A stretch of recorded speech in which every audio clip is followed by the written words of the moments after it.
Welcome back, beautiful and amazing human beings, to the We Are Change daily, sometimes news show, where we go over all the news that is usually kept away from you. And by the way, this is day 8 of CNN putting a false copyright strike against this YouTube channel and taking away our ability to do live streams, which we were planning to do full time, especially now with Jason Burmis working with us, but we can't. So yeah, I'm just a little frustrated about that. No one's giving me any answers, including our YouTube manager, including YouTube, including the people who filed the claim against us. So yeah, as we are slowly getting pushed off of this platform, I wanted to remind everyone to follow us on steemit.com/@LukeWeAreChange, where not only creators but also viewers earn cryptocurrencies through just simply using the platform. A platform that I believe single-handedly has kept us alive as an independent news organization, so before we're totally blacklisted, definitely go check it out. Anyway, let's just get into the story that everyone is talking about right now, and that of course is the FBI text messages that were just released. Now earlier today, Donald Trump tweeted that these new FBI texts are bombshells. Of course, he's talking about the text messages between two former FBI agents that the DOJ previously said were lost, but then later recovered, between two FBI agents that were investigating the Clinton emails and Donald Trump's Russian probe. Of course, these text messages show a clear political bias and conflict of interest when it comes to these two specific FBI agents, who not only privately voiced their concern about being too tough on Hillary Clinton during her investigation, while calling Donald Trump an idiot and a loathsome human. And now the kicker that just came out today between the correspondence of these two FBI agents was them telling each other that, quote, Obama wanted to know everything. Now, of course, anyone could interpret these texts as they want, but it is very clear that they were referring to Hillary Clinton's investigation and, of course, Barack Obama's personal involvement in that. This, of course, puts Barack Obama in hot water because he guaranteed the American public that he wouldn't get involved in these investigations, and that he was not talking to the FBI or Attorney General when it came to those political investigations or any investigations. And a big surprise here, the President of the United States lied. And what's even more interesting is that these two agents even said that they were being traced and that they were using another device. Now, I'm not a fan of Donald Trump, but this is definitely a clear PR victory for him and a big egg on the face of the Democrats and old establishment. Because yeah, this shows very clear bias against Donald Trump, against the people who were investigating him and his political opponent at the time, as they're obsessing about this stupid-ass Russian gate investigation that is really going nowhere. And while they obsess about this non-issue, Donald Trump is actually getting away with real bad things. And it's not just these two FBI agents and Barack Obama that are screwing the pooch. It's also Congressman Adam Schiff, who was caught soliciting for and asking for nude photos of Donald Trump when he was offered them up by a Russian prank show that just called his office out of nowhere and claimed that they had nudes of him, which Congressman Schiff said, yes, please send me those nudes. And there's really nothing else to say about this story other than shame on you, Congressman. Shame. With this whole Russian investigation obsession by the left and the supposed opposition, this definitely vindicates Donald Trump and makes him look good in the eyes of his peers. But now we're going to get into the news that doesn't make him look so well. And of course, we have to start off with today's headline of Donald Trump requesting the Pentagon to plan a big military parade. Now, of course, many other countries have military parades like North Korea, China, Russia, France, and others. But 3 things. 1, there's a lot more important things to do than just parade around. 2, morally, I am against this. I don't think butthole leaders should have the authority to tell other people to go murder other people because they were born somewhere else or because of their political differences. Celebrating how effective of a murderer you are is not something you should celebrate. I understand there's some well-intentioned good people in the military who do join the military for the right purposes. But please tell me the last time the US military acted appropriately to actually help humanity and not further a bigger geopolitical cause or a corporate interest. 3, what are we celebrating? Endless wars are only escalating in Afghanistan. We're getting into another forever war in Somalia, which Donald Trump is expanding.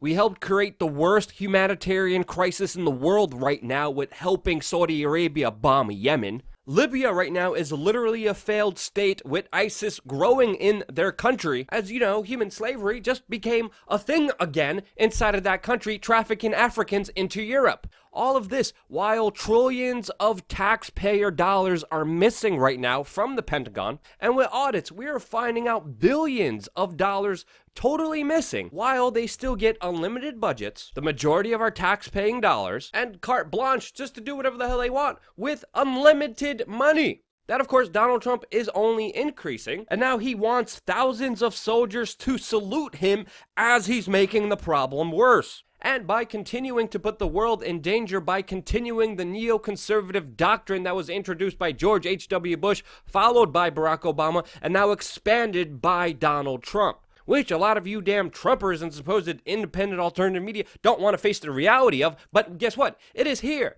There's no denying it. Just now, Donald Trump's Secretary of Defense, James Mattis, he's calling for sea-based nuclear weapons so he could have leverage over Russia. Also just moments ago, the Israeli government, which of course is working in tandem with Donald Trump, has just launched an airstrike on the Syrian government. Of course, the Syrian air defenses, which are propped up by Russia, have stopped all of the missiles.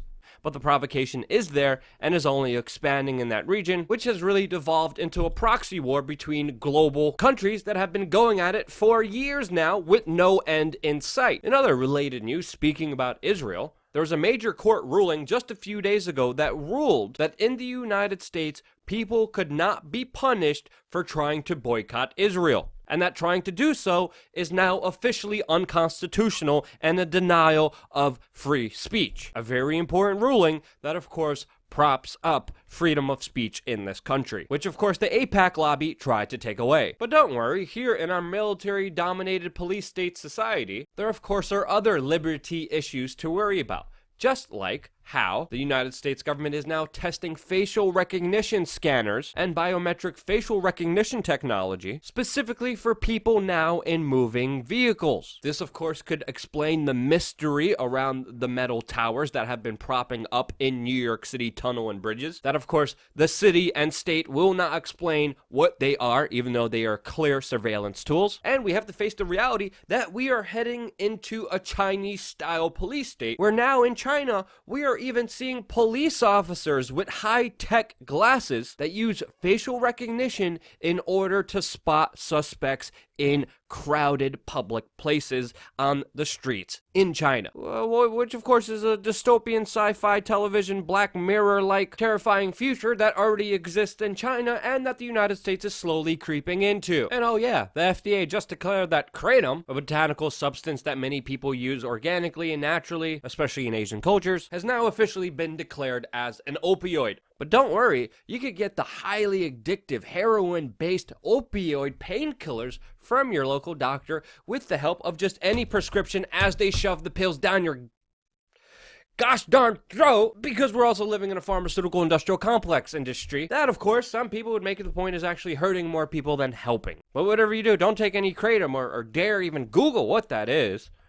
Moving forward, also, oh yeah, other wonderful news. Just as of yesterday, WikiLeaks founder Julian Assange lost his bid to get the UK arrest warrant against him thrown out, which of course will keep him and occupy him at the Ecuadorian embassy for an unknown time. Of course, we said this was most likely going to happen, and it did, and is most likely coming from a secret grand jury indictment that the United States government has against Julian Assange that they are awaiting and working in cooperation with the United Kingdom in order to push and grab Julian and then hold them accountable to the law, which of course a large number of the people in Donald Trump's administration are for. Just a heads up there, I thought you should know that. Now, some good news, actually. Holy cow. In San Francisco, the city there is actually wiping out thousands of marijuana convictions dating back all the way to 1975, meaning that thousands of felons and misdemeanor crimes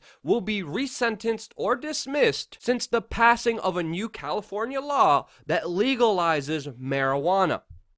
This, of course, is a huge kick in the balls to the war on drugs, which is a war that is meant to fuel the military-industrial complex, the pharmaceutical industrial complex, the police state complex, and other horrible things in society that are utterly completely backwards in the United States. And hooey, just some great news overall. Elon Musk also had a very successful missile launch yesterday, which he is saying hopefully will inspire an exciting international space race, and maybe, hopefully, one day inspire one world leader down the line to understand that maybe instead of spending trillions of dollars on the death and war industry, maybe we could just stop fudging each other up all around the world and actually combine our resources and skills and money and explore outer space and the universe and the galaxy's secret question of what is just outside of our limited, small understanding of our existence. I'm optimistic for that future, and I hope you are too. But there's still congressmen trying to look for news of Donald Trump.